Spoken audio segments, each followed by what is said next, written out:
بسم اللہ الرحمن الرحیم۔ السلام علیکم ورحمۃ اللہ وبرکاتہ۔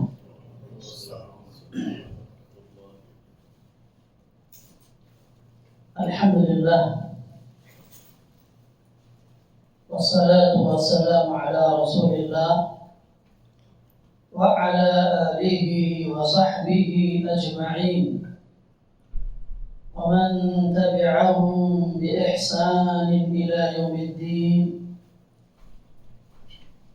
أما بعد فأعوذ بالله من الشيطان الرجيم، بسم الله الرحمن الرحيم، فاعلم أنه لا إله إلا الله واستغفر لذنبك وللمؤمنين والمؤمنات۔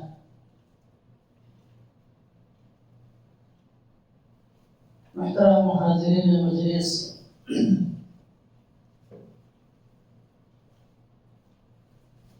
اللہ تبارک و تعالیٰ کا بڑا ہی فضل و کرم، اس کا احسان ہے کہ اللہ تبارک و تعالیٰ نے ہم لوگوں کو اس ہفتہ والی دروس میں، اس ہفتے میں بھی اللہ تبارک و تعالیٰ نے ہمیں جمع کیا۔ اللہ سے دعا کریں کہ اللہ تبارک و تعالیٰ یہاں پر جو بھی باتیں کہی جائیں یا سنی جائیں، ہم سب کو اس پر عمل کرنے کی توفیق عنایت فرمائے۔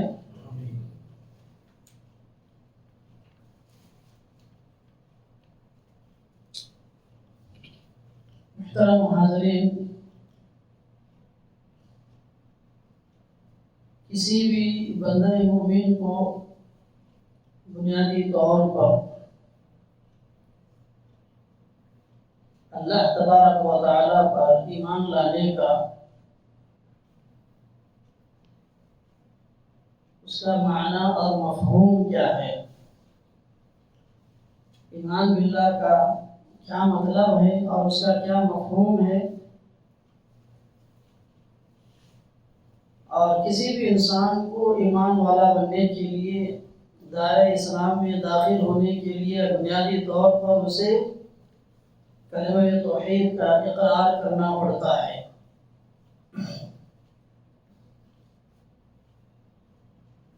لیکن ایک مسلمان یہ دعویٰ کرتا ہے کہ وہ لا الہ الا اللہ کا اقرار کرتا ہے، ایمان بھی ہے، اس کا اقرار بھی ہے، لیکن عملی طور پر اس کے پورے امور، اس کے پورے کام، بلکہ اکثر کام ایسے ہوتے ہیں اس کے برخلاف۔ یہ کیوں ہوتا ہے؟ کلمہ توحید لا الہ الا اللہ کے متعلق اسے مکمل طور پر جانکاری، معلومات اور اس کا حقیقی معنی اور مفہوم کیا ہے، اس کی جانکاری نہیں ہوتی ہے، اس کی معرفت نہیں ہوتی ہے، اس سے انسان ناواقف، جس کی وجہ سے انسان اس کا اقرار کرنے کے بعد بھی کما حقہ، اس کے حقوق کو کیا ہے ادا نہیں کرتا ہے، بلکہ اس کے برخلاف کاموں کو انجام دینے میں لگا ہوا ہے۔ اس لیے اللہ تبارک و تعالیٰ نے بنیادی طور پر ہر مسلمان کو، ہر بندہ مومن کو بنیادی چیز جس کا ہمیں حکم دیا ہے وہ ہے کلمہ توحید کے معنی اور مفاہیم کو سمجھنا اور اس کی معرفت حاصل کرنا اور اس کی جانکاری حاصل کرنا ہر مسلمان کے لیے لازم اور ضروری۔ تو آئیے ہم کلمہ توحید لا الہ الا اللہ کے متعلق اس کا معنی اور مفہوم کیا ہے اور اس کے ارکان کیا ہیں، اس کا ہم آج کے اس درس کے اندر کیا ہے جائزہ لیں۔ تو سب سے پہلے ہم یہ جانیں کہ کلمہ توحید کیا ہے۔ لا الہ الا اللہ، کلمہ توحید کیا ہے؟ لا الہ الا اللہ. اور اس کے اللہ تبارک و تعالیٰ نے قرآن مجید کے اندر اور بھی کئی نام اللہ نے گنایا ہے. بالعروۃ الوثقی، اور اس کے علاوہ دوسری جگہوں میں الگ الگ نام سے اللہ تبارک و تعالیٰ نے اس کو یاد کیا ہے. جیسے قول ثابت، یثبت اللہ الذین آمنوا بالقول الثابت، اور اسی طرح اللہ تعالیٰ نے اسے کلمہ طیبہ بھی دیا ہے. اللہ تعالیٰ نے اس کا ذکر کیا ہے، وَمَثَلُ كَلِمَةٍ طَيِّبَةٍ. تو اس لیے ہمیں سب سے پہلے کلمہ توحید کے متعلق اور اس کے کیا نام ہیں اور اس کا کیا معنی اور مفہوم ہے، اس کے بارے میں ہمیں جانکاری ہونا ہے. تو آئیے ہم اس کے معنی کی طرف جاتے ہیں کہ کلمہ توحید کا معنی کیا ہے. لا الہ الا اللہ. تو عام میں سے سوال کروں گا، کوئی ایک جواب دینا کہ کلمہ یہ عام ہے، ہر کسی کو معلوم ہے. کلمہ توحید کا معنی کیا ہے؟ مرزا میں آپ بتائیے. لا الہ الا اللہ کا معنی نہیں ہے کوئی معبود سوائے اللہ کے. عمر بھائی آپ بولیے. نہیں ہے کوئی معبود سوائے اللہ کے. محمد بھائی. اللہ کے سوا کوئی معبود. شیخ آپ. اللہ کے سوا کوئی معبود. اللہ کے سوا کوئی عبادت نہیں. تو ماشاء اللہ بارک اللہ. آپ لوگ آپ کے علم کے حساب سے، جانکاری کے حساب سے کیا ہے معنی بتائے، اس کا مفہوم لفظی طور پر اس کا معنی یہی. لیکن ہم قرآن مجید کی روشنی میں، احادیث کی روشنی میں اگر اس کا معنی جاننا چاہتے ہیں تو اس کا معنی اور مفہوم یہی ہے، لیکن کچھ چیز کی کیا ہے ضرورت. اس کا اصل معنی ہے نہیں ہے کوئی معبود برحق. معبود برحق سچا معبود، حقیقی عبادت کے لائق. اس کا معنی ہے معبود برحق کرنا. لفظی طور پر نہیں ہے کوئی معبود کرتے، لیکن یہ ترجمہ صحیح نہیں ہے. کیوں صحیح نہیں ہے؟ اہل علم نے اس کا معنی معبود برحق کیوں کیا ہے؟ تو قرآن کی آیتوں کی روشنی میں، احادیث کی روشنی میں اس کا ترجمہ یہ کیا گیا ہے.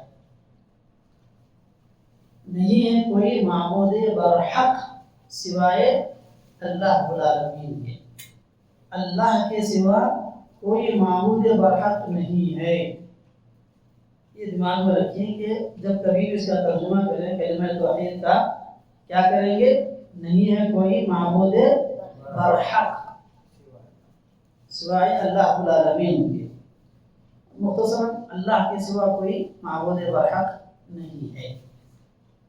یہ ترجمہ اہل علم نے کیا. اب عربی میں اس کا ترجمہ، اس کا معنی ہے لا معبود بحق الا اللہ.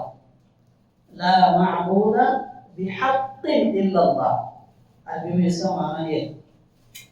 اردو میں نہیں ہے کوئی معبود برحق سوائے اللہ رب العالمین کے. یہ ترجمہ کیوں کرنا ہے؟ اس کے لیے اللہ تبارک و تعالیٰ نے قرآن مجید کے اندر کئی جگہوں پہ اس کا ذکر کیا ہے. ذالک بأن اللہ هو الحق. ذالک بأن اللہ هو الحق. اللہ کے بعد اللہ تعالیٰ نے اس جملے کا اضافہ کیا. هو الحق، وہی برحق ہے. وہ اللہ رب العالمین هو الحق، وہی کیا ہے؟ برحق ہے. اللہ تعالیٰ ہی معبود برحق ہے. هو الحق یہ لفظ کے ذریعے سے اس کا ترجمہ یہ کیا گیا ہے. ذالک بأن اللہ هو الحق.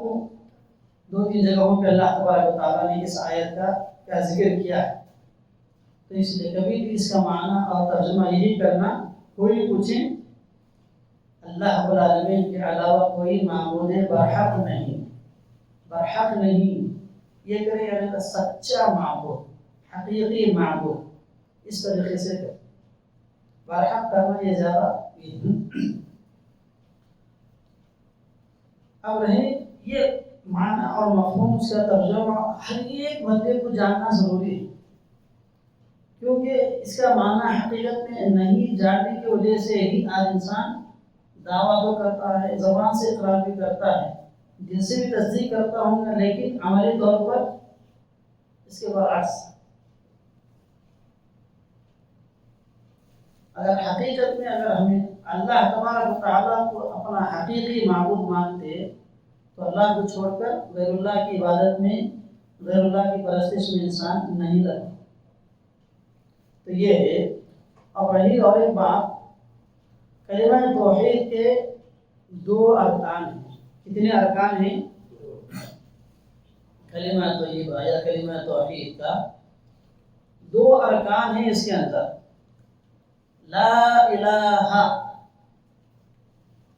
لا الہ میں نہیں ہے کوئی معبود برحق، اس جملے کے ذریعے سے جتنے بھی اللہ تعالیٰ کے علاوہ جتنے بھی معبودان باطلہ ہیں ان سب کی اللہ تبارک و تعالیٰ نے اس کے اندر نفی کیا ہے۔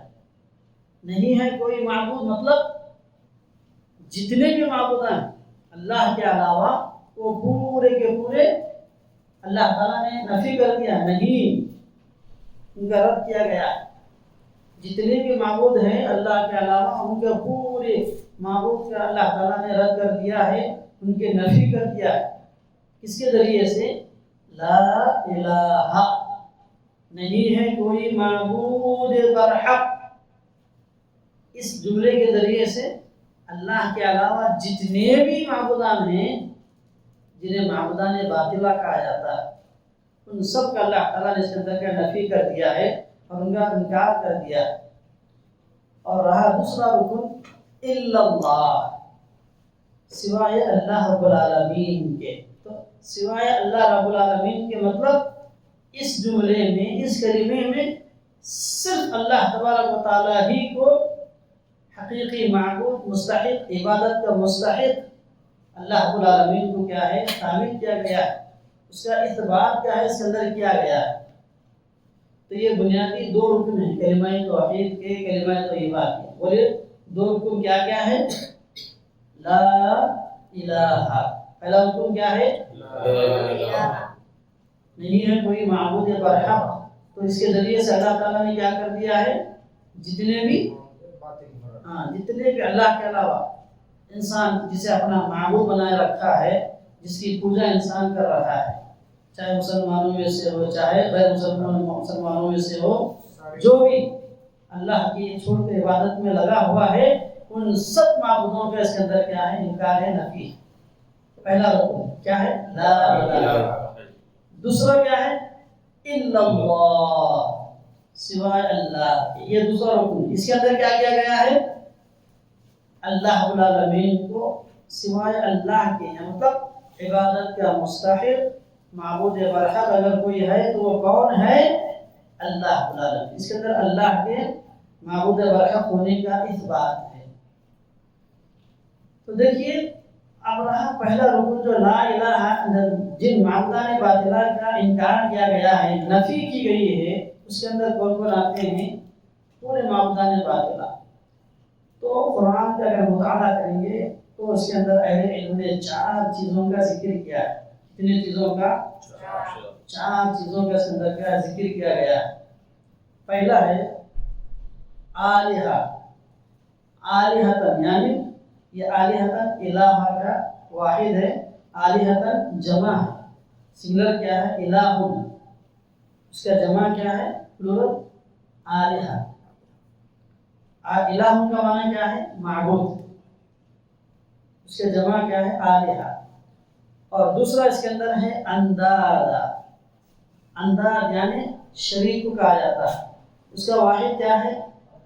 ندن، ندن واحد ہے، اس کا جمع کیا ہے؟ اندادا، جمع اندادا ہے، سنگلر ندن ہے، پلورل کیا ہے؟ انداد۔ اس کا معنی کیا ہے؟ شریک، اللہ کا شریک کرنا، ندن معنی کیا ہے؟ شریک۔ اور طواغیت، طواغیت کیا ہے؟ یہ جمع ہے، اس کا سنگل کیا ہے؟ طاغوت، اس کا سنگل کیا آتا ہے؟ طاغوت۔ طواغیت کیا ہے؟ یہ پلورل ہے، جمع ہے، اس کا معنی ہے اللہ کے علاوہ جس کی بھی عبادت کی جاتی ہے اس کو طاغوت کہا جاتا ہے۔ اور چوتھا ہے ارباب، رب کیا ہے؟ واحد، جمع کیا ہے؟ ارباب۔ اللہ تعالیٰ نے قرآن میں اس کا ذکر کیا ہے ارباب متفرقون خیر ام اللہ الواحد القہار، کیا مختلف قسم کے رب کیا بہتر ہیں یا ایک اللہ رب العالمین بہتر؟ تو پھر یہ چار چیزیں ہیں، ان چار چیزوں کا بھی کلمہ طیبہ میں پہلا رکن لا الہ کے ذریعے سے اللہ تعالیٰ نے ان ساری چیزوں کا رد کیا ہے۔ تو آئیے ہم ایک ایک کر کے اس کا مختصراً اس کا مفہوم لیتے ہوئے آگے بڑھیں گے۔ آلہۃ، الہ واحد، آلہۃ جمع ہے نا، یہ معبود۔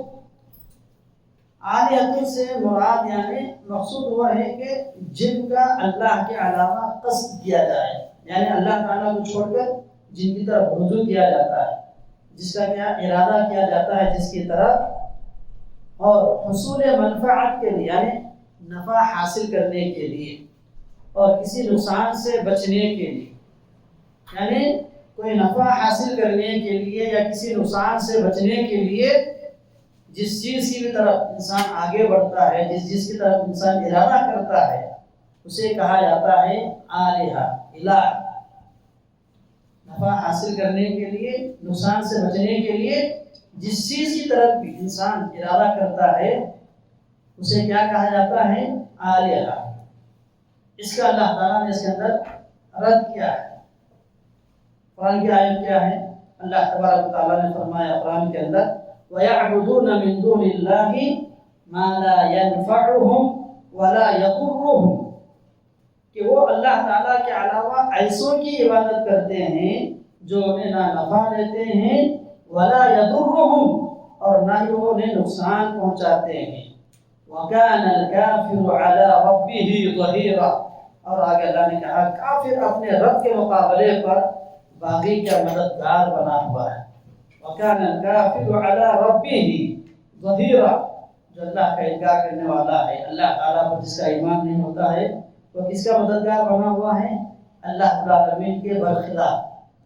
اللہ کے سامنے جھکنا ہے، اللہ سے مدد مانگنا ہے، اللہ سے نفع نقصان کی اسے امید کرنا ہے، نفع نقصان کا مالک اللہ ہے، اللہ سے مانگنے کے بجائے اللہ کو چھوڑ کر کے غیر اللہ کے پاس جاتا ہے، غیر اللہ کو اپنا مددگار، نفع نقصان کا مالک سمجھتا ہے۔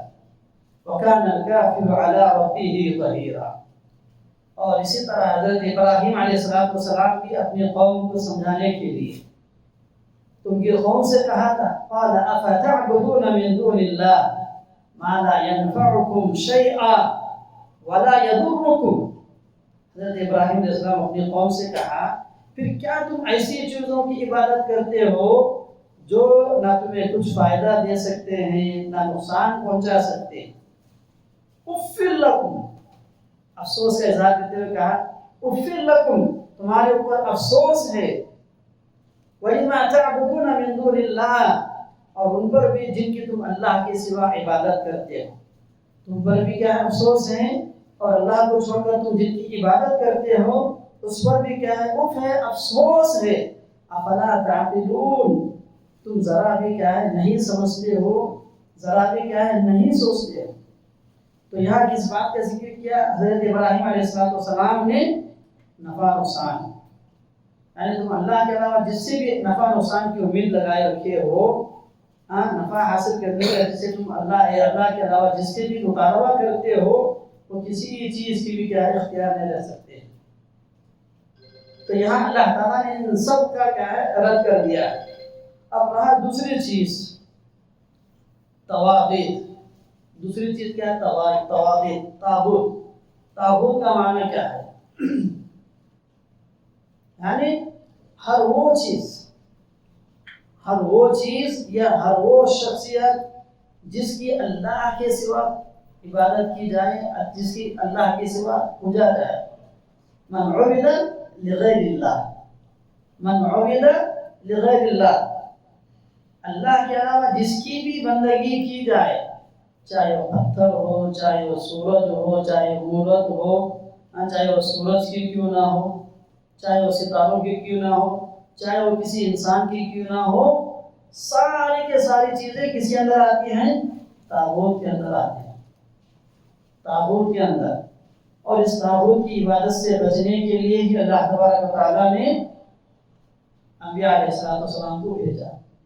کیا فرمایا اللہ تعالیٰ نے سورۃ النحل کے اندر، وَلَقَدْ بَعَثْنَا فِي كُلِّ أُمَّةٍ رَسُولًا أَنِ اعْبُدُوا اللَّهَ، ہم نے ہر قوم کے اندر نبی اور رسول کو بھیجا یہ پیغام دے کر کے، أَنِ اعْبُدُوا اللَّهَ، کہ تم صرف اللہ ہی کی عبادت کریں، وَاجْتَنِبُوا الطَّاغُوتَ، اور طاغوت سے بچیں۔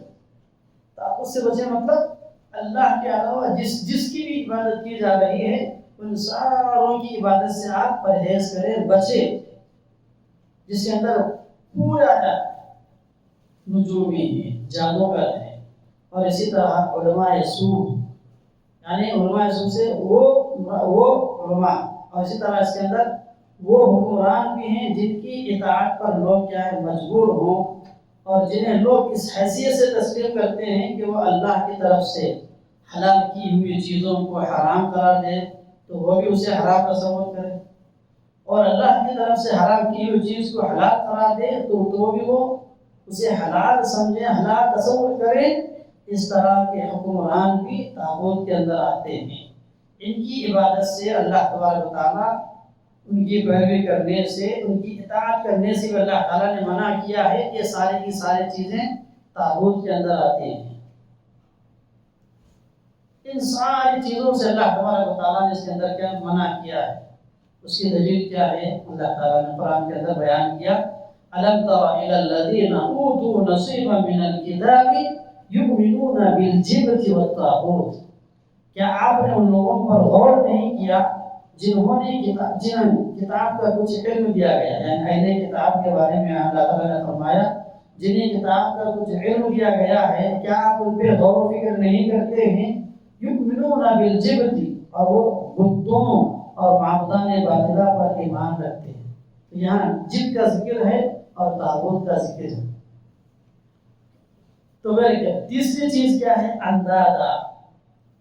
انداد مانے شریک، جس کے واحد کا ندن آتا ہے، اس سے مراد ہر وہ چیز ہے جس سے انسان کا اتنا قلبی تعلق یعنی دلی تعلق ہو کہ وہ اس کی بنا پر دین سے اور اللہ تبارک و تعالیٰ کے ذکر سے غافل ہو جائے، یعنی ہر وہ چیز جس سے انسان کا اتنا دلی تعلق، قلبی تعلق مطلب دلی تعلق ہو کہ وہ اس کی بنا پر، اس کی وجہ سے دین سے غافل ہو جائے، اللہ کے ذکر سے غافل ہو جائے، چاہے وہ چیز مال ہو، چاہے وہ چیز منصب عہدہ کیوں نہ ہو، چاہے وہ اپنے گھر والے ہوں یا گھر ہو یا قبیلہ ہو یا اس کے علاوہ اور کوئی اور چیز ہو، ان تمام چیزوں سے انسان اپنا دلی تعلق، دلی لگاؤ اتنا لگائے رکھے کہ دین سے ہی غافل ہو جائے،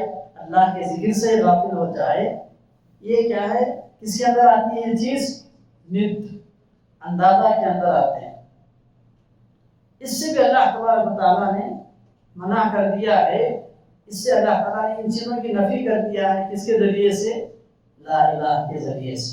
اللہ تعالیٰ نے فرمایا وَمِنَ النَّاسِ مَن يَتَّخِذُ مِن دُونِ اللَّهِ أَندَادًا يُحِبُّونَهُمْ كَحُبِّ اللَّهِ وَالَّذِينَ آمَنُوا أَشَدُّ حُبًّا لِلَّهِ۔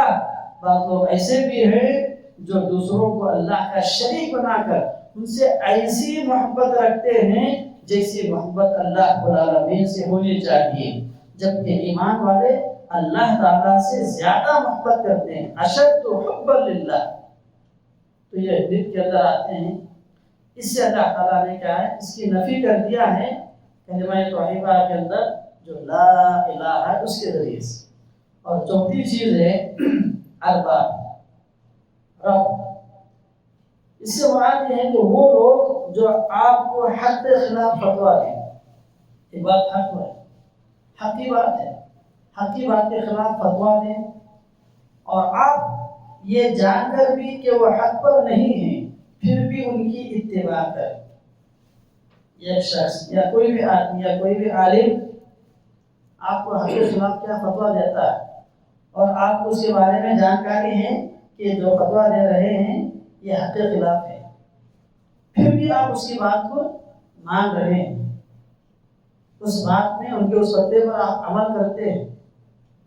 اور اسی طرح اگر آپ جاہل بھی ہوں طلب حق میں کوتاہی کرتے ہوئے آپ حق کے خلاف فتویٰ دینے پر کیا ہے ان کی اتباع اور پیروی کرتے ہیں. آپ کو علم بھی نہیں، ایک تو جانتے ہیں، اگر آپ کو جانکاری نہیں ہے، آپ جاہل ہیں اس مسئلے سے، پھر بھی سامنے والا اگر آپ کو حق کے خلاف کیا ہے فتویٰ دیتا ہے، تو ایسی صورت میں بھی اگر آپ اس کی اتباع کرتے ہیں اور پیروی کرتے ہیں، تب بھی کیا ہے آپ اس گناہ کے اندر، اس چیز کے اندر کیا آ جاتے ہیں. اللہ تعالیٰ نے فرمایا سورہ توبہ کے اندر اتخذوا احبارهم ورهبانهم اربابا من دون اللہ. حضرت علی کہتے ہیں کہ انہوں نے اپنے علماء کو اور درویشوں کو اللہ کے سوا اپنا رب بنا لیا. حضرت عدی بن حاتم رضی اللہ تعالیٰ بیان کرتے ہیں کہ انہوں نے نبی صلی اللہ علیہ وسلم سے اس آیت کے بارے میں سوال کیا. اپنے علماء کو، اپنے درویشوں کو رب بنانا اللہ کے علاوہ، اس کا مطلب کیا ہے؟ انہیں سمجھ میں نہیں آیا رب بنانے کا مطلب کیا ہے. تو رسول اللہ صلی اللہ علیہ وسلم سے جب سوال کیا گیا تو آپ نے انہیں جواب دیا، انہوں نے ان کی عبادت نہیں کی تھی، بلکہ جب وہ حلال کو حرام، حلال کو حرام اور حرام کو حلال کہتے تھے تو یہ ان کی اتباع کرتے تھے اور یہی ان کی طرف سے ان کی عبادت تھی. جس چیز کو انہوں نے، ایک چیز حلال تھی، حلال کو حرام قرار دیا، ایک چیز حرام تھی، حرام کو حلال قرار دیا، حرام کو حلال، حلال کو حرام. اس چیز میں وہ لوگ اپنے علماء کی، اپنے بڑوں کی کیا ہے اتباع اور پیروی کرتے تھے. یہی ان کو رب ماننا ہے، اسی چیز میں ان کی عبادت کرنا ہے. تو برکت یہ 4 چیزیں ہیں جن سے اللہ تبارک و تعالیٰ نے کلمہ طیبہ کے اندر جو لا الہ نہیں ہے کوئی معبود برحق، اس کے ذریعے سے ان ساری چیزوں کا اللہ تبارک و تعالیٰ نے اس کے اندر کیا ہے رد کر دیا ہے. تو آپ اس کے اندر ہمیں اور آپ کو یہ سوچنا ہے،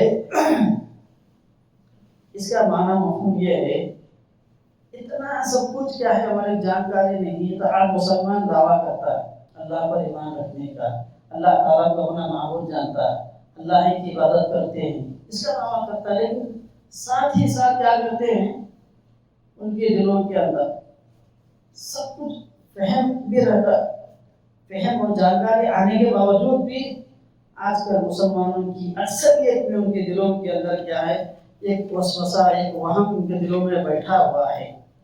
تو دیکھیے یہاں اللہ تبارک و تعالیٰ نے ایک وہم جو لوگوں کے اندر بیٹھا ہوا ہے وہ چیز ہے اللہ تبارک و تعالیٰ کے علاوہ. کہتے ہیں کہ اس کلمہ طیبہ کا لا الہ کا جو پہلا رکن اس کا تقاضا ہے کہ انسان جتنے بھی معبودان باطلہ ہیں، تمام شریکوں کو، تمام طاغوتوں کو اور جن کو اللہ کے علاوہ کیا ہے کہا جاتا ہے، اللہ کے علاوہ رب کی حیثیت دی گئی ہے، ان سب کی کیا ہے نفی کرنا ہے، ان سب کا انکار کرنا ہے. اور اللہ تعالیٰ کے علاوہ ان تمام کا انکار کیا جائے جن کی لوگ عبادت کرتے ہیں، جن سے مانگتے ہیں، جن کو حاجت روا اور مشکل کشا کا تصور کرتے ہیں، جن سے امیدیں وابستہ رکھتے ہیں، جن سے نفع نقصان کے کیا اختیارات کا مالک سمجھتے ہیں، اور اسی طرح جن کو اپنا بگڑی بنانے والا، داتا، دستگیر اور غوث مانتے ہیں. یہ ساری کی ساری چیزوں کا اللہ تبارک و تعالیٰ نے کلمہ طیبہ لا الہ الا اللہ کے ذریعے سے ان ساری چیزوں کا اللہ تعالیٰ نے کیا رد کر دیا. تو رسول اللہ صلی اللہ علیہ وسلم نے جب نبوت ملنے کے بعد مکہ مکرمہ میں کتنے سال رہے؟ 13 سال رہے. اس دوران لوگوں کو اسی بات کی طرف کیا ہے دعوت دیتے رہے، قولوا لا الہ الا اللہ تفلحوا، کہ تم لا الہ الا اللہ کہو کامیاب ہو جاؤ گے.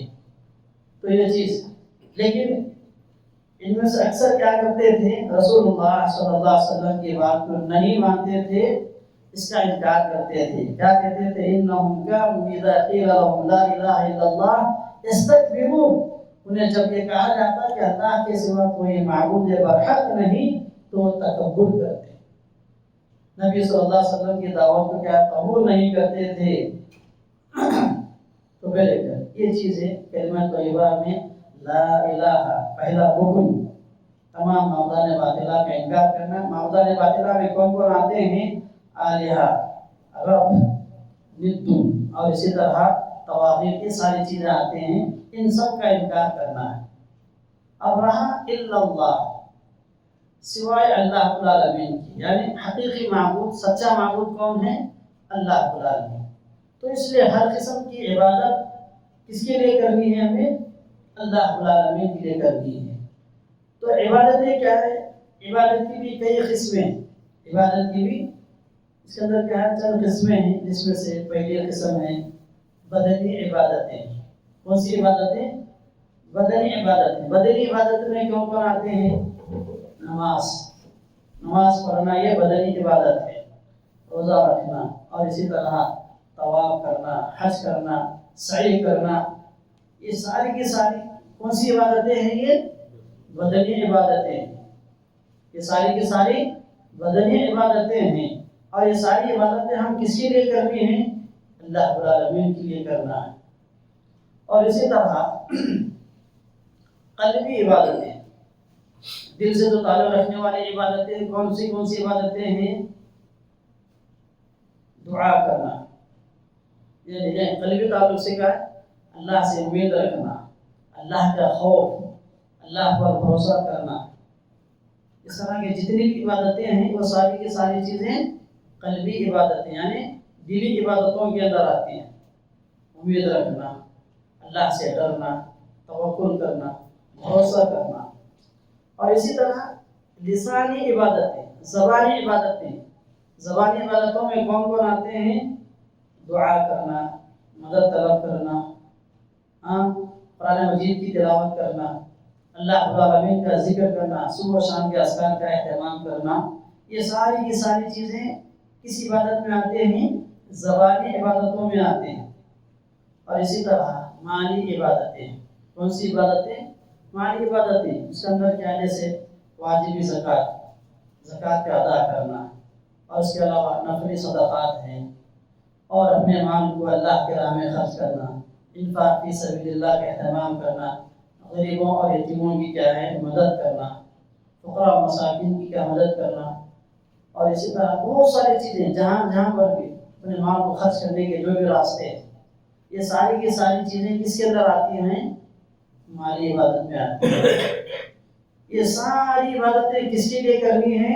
اللہ کے لیے کرنا، کیونکہ ان ساری عبادتوں کا مستحق حقیقی معنوں میں کون ہے؟ صرف اللہ رب العالمین ہے۔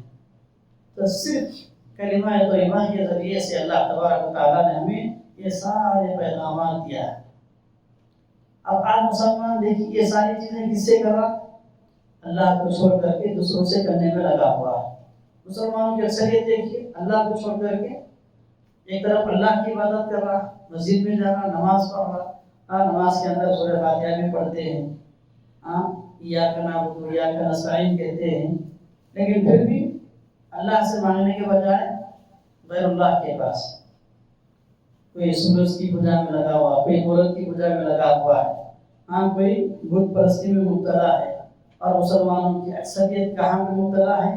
قبروں کے اندر، مزاروں کے اندر، قبر والے سے پوجنا، جو کہ قبر کے اندر مدفون ہے۔ اللہ کو چھوڑ کر کے کسی اور کو اپنا مددگار سمجھنا، دعویٰ کر رہا، اقرار کر رہا لا الہ الا اللہ، لیکن کام پورے کے پورے اس کے برعکس۔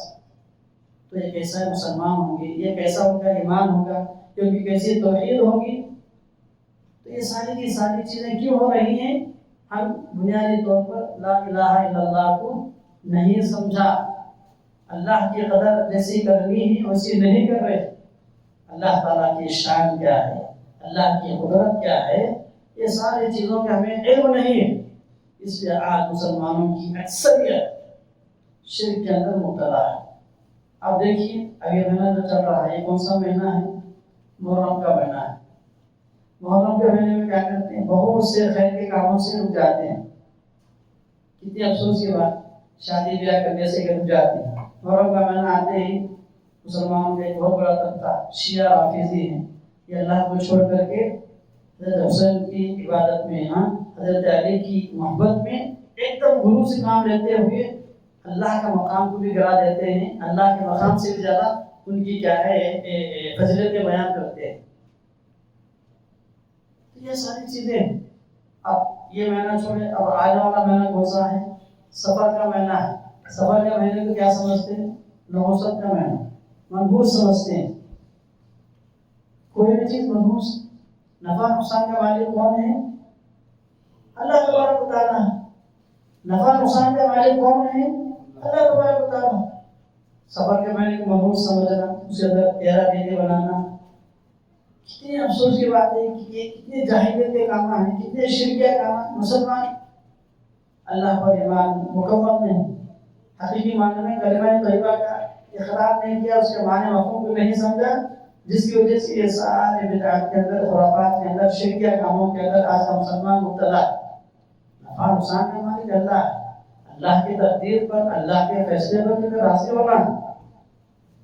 اللہ پر تمہارا ایمان ایسا ہو، اللہم لا مانع لما اعطیت، آپ اللہ سے دعا کرتے ہیں کہ اللہ جسے تو دیتا ہے اسے کوئی روک نہیں سکتا ہے۔ اللہم لا مانع لما اعطیت، جسے اللہ تعالیٰ عطا کرتا ہے، دیتا ہے تو اسے کوئی روک نہیں سکتا ہے۔ ولا معطی لما منعت، اللہ جسے کیا ہے منع کرتا ہے اسے کوئی دے نہیں سکتا ہے۔ تو ہم یہ دعا کا اہتمام کرتے ہیں، ہر فرض نماز کے بعد اس دعا کا اہم ذکر کرتے ہیں۔ قرآن کی آیتوں میں بھی کوئی یمسسک اللہ بضر فلا کاشف لہ، اللہ تعالیٰ کسی کو نقصان پہنچانا چاہتا ہے تو کوئی اس کو روک نہیں سکتا ہے، اس کو دور نہیں کر سکتا ہے۔ اللہ تعالیٰ جب کسی کو نفع دینا چاہتا ہے تو اس نفع کو کوئی روک نہیں سکتا ہے۔ وَإِن يُرِدْكَ بِخَيْرٍ فَلَا رَادَّ لِفَضْلِهِ، اللہ تعالیٰ کسی کے ساتھ بھلائی کا ارادہ کرتا ہے تو اس کے بھلائی کو کوئی روک نہیں سکتا ہے، اس کو کوئی ٹال نہیں سکتا ہے۔ تو یہ اللہ تعالیٰ کی شان ہے، اللہ تعالیٰ کی قدرت ہے، ہمیں اسے پہچاننا ہے۔ اللہ کے علاوہ کوئی نفع نقصان کی کیا ملکیت نہیں رہ سکتا ہے۔ تو پھر کہ یہ سارے مفاہیم، یہ ساری چیزیں کیا ہے عام مسلمانوں کے اندر عام ہیں۔ یہ مسلمانوں میں جو اپنے آپ کو توحید پرست موحد کہتے ہیں، ان لوگوں کے اندر بھی کئی ساری کیا شرکیہ کام پائے جاتے ہیں۔ اس سے کیا ہے بچنے کی ضرورت ہے ہر مسلمان کو۔ اسی لیے کیا ہے اس چیز کی طرف توجہ دینی چاہیے۔ اسی لیے میں یہ حالات کے حساب سے موضوع کو کیا مناسب سمجھتے ہوئے ان چیزوں کی بھی کیا ہے لوگوں کے اندر کیا علم لایا جائے، اس کی کیا ہے حقانیت لوگوں کے سامنے بیان کی جائے تاکہ ان کی کیا ہے عقیدہ سدھر جائے، کیونکہ دنیا و آخرت کی کامیابی اسی عقیدہ توحید کی اصلاح پر ہے۔ پھر اللہ سے دعا ہے کہ اللہ تعالیٰ تمام لوگوں کو بے سنی باتوں پر کہنے سننے سے زیادہ ہمیں عمل کرنے کی توفیق عطا فرمائے۔ آمین۔